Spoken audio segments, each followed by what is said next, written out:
Have you ever plugged in an Arduino or ESP8266 with a higher voltage and thought, wait, why doesn't it burn out?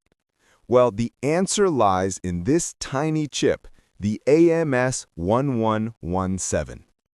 Hello, everyone, and welcome back to Polonium Technologies.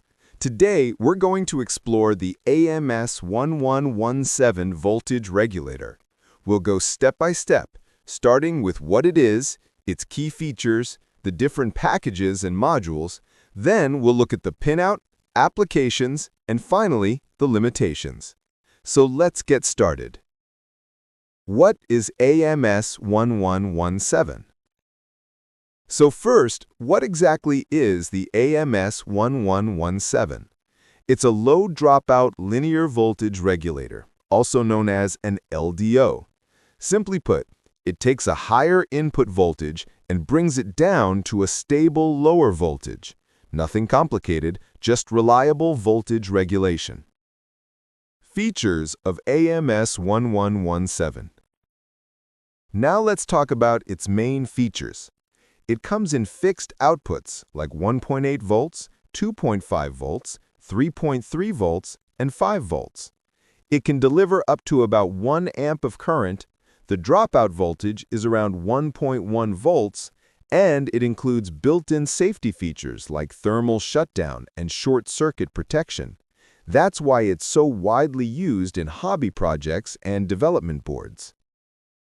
Packages of AMS1117. Next, let's look at the packages. The most common one is the SOT223 package. It's flat, surface mount, and good at handling heat. You may also see it in TO252 or other SMD styles, but SOT223 is by far the most popular. Modules of AMS1117. Now let's move on to the modules. You don't always need to use the bare IC. AMS1117 is also available on small breakout modules. The 3.3-volt module is perfect for ESP8266 and ESP32 and other 3.3-volt devices. The 5-volt module is commonly used with Arduino boards, sensors, and logic circuits. And since these modules already include capacitors, you just connect VN and Vout and you're good to go. Pinout of AMS1117. Okay, now let's quickly check out the pinout. It's very simple. Pin 1 is ground, pin 2 is Vout, pin 3 is VN, and the back metal tab is also ground.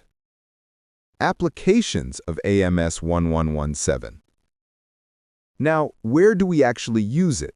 AMS1117 can be found almost everywhere in electronics. Arduino Uno, Mega, and Nano boards, ESP8266 and ESP32 development boards, Raspberry Pi accessories, sensor modules, and other DIY circuits. So chances are, if you've done any electronics project, you've already used it without realizing it. Limitations of AMS1117. Finally, let's talk about the limitations. The AMS1117 is simple and reliable, but it's not very efficient. When your input voltage is much higher than the output, the extra energy is wasted as heat. That's why it can get hot, especially at higher currents. If you need high efficiency, a switching regulator is usually a better choice. And that's the AMS1117 in a nutshell. Small, reliable, and everywhere in the electronics world. If you found this video useful, don't forget to like, share, and subscribe to Polonium Technologies for more deep dives into electronics.